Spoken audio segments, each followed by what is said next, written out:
Mikael Roberts, Brownsville Herald file photo. Currently, more than 11,800 children, from a few months old to 17, are housed in nearly 90 facilities in 15 states: Arizona, California, Connecticut, Florida, Illinois, Kansas, Maryland, Michigan, New Jersey, New York, Oregon, Pennsylvania, Texas, Virginia and Washington. By Martha Mendoza and Larry Fenn, Associated Press. San Antonio, detaining immigrant children has morphed into a surging industry in the U.S. that now reaps $1 billion annually, a tenfold increase over the past decade, an Associated Press analysis finds. Health and Human Services grants for shelters, foster care and other child welfare services for detained unaccompanied and separated children soared from $74.5 million in 2007 to $958 million in 2017. The agency is also reviewing a new round of proposals amid a growing effort by the White House to keep immigrant children in government custody.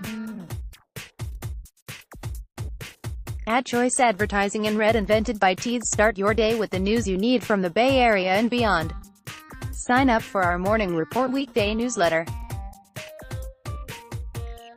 Currently, more than 11,800 children, from a few months old to 17, are housed in nearly 90 facilities in 15 states: Arizona, California, Connecticut, Florida, Illinois, Kansas, Maryland, Michigan, New Jersey, New York, Oregon, Pennsylvania, Texas, Virginia and Washington.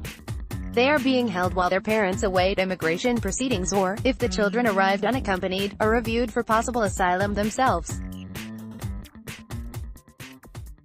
In May, the agency issued requests for bids for 5 projects that could total more than $500 million for beds, foster and therapeutic care, and secure care, which means employing guards. More contracts are expected to come up for bids in October. HHS spokesman Kenneth Wolf said the agency will award bids based on the number of beds needed to provide appropriate care for minors in the program. The agency's current facilities include locations for what the Trump administration calls tender-age children, typically under 5. 3 shelters in Texas have been designated for toddlers and infants.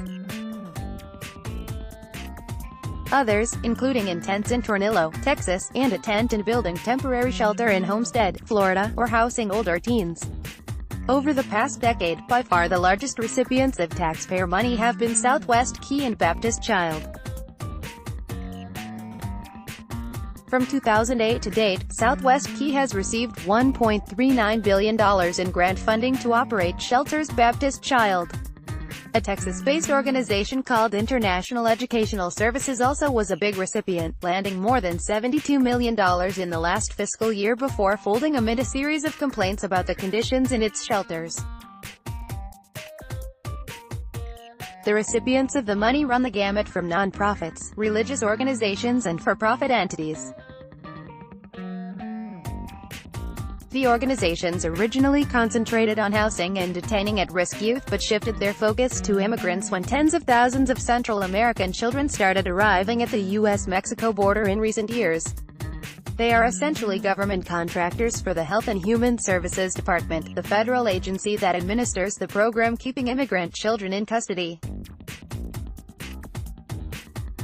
Organizations like Southwest Key insist that the children are well cared for and that the vast sums of money they receive are necessary to house, transport, educate and provide medical care for thousands of children while complying with government regulations and court orders.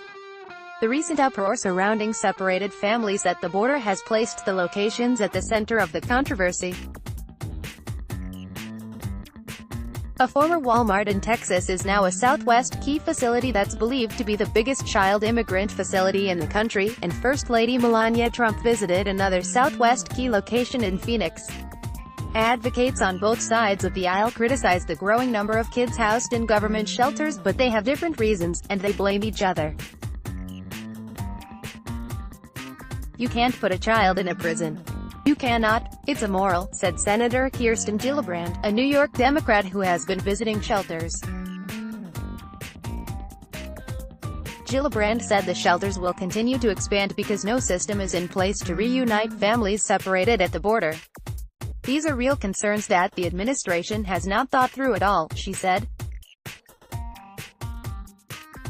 But President Donald Trump says cracking down on immigration ultimately can lead to spending less money and having fewer immigrants in government custody. Illegal immigration costs our country hundreds of billions of dollars, he said at a recent rally.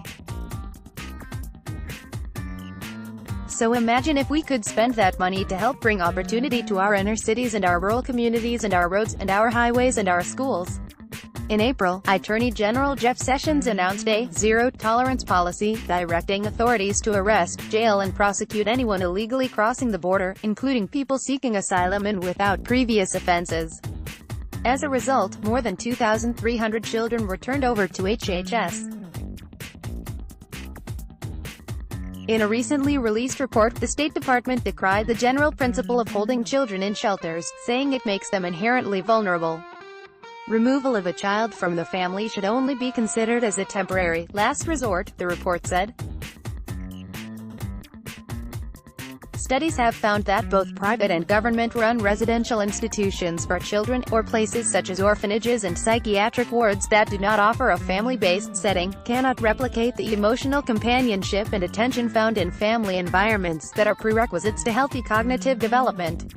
Some in the Trump administration describe the new policy as a deterrent to future would-be immigrants and asylum seekers fleeing violence and abject poverty in Central America, Mexico and beyond. But Stephen Wagner, acting Assistant Secretary for the Administration for Children and Families, HHS Division, said the policy has exposed broader issues over how the government can manage such a vast system.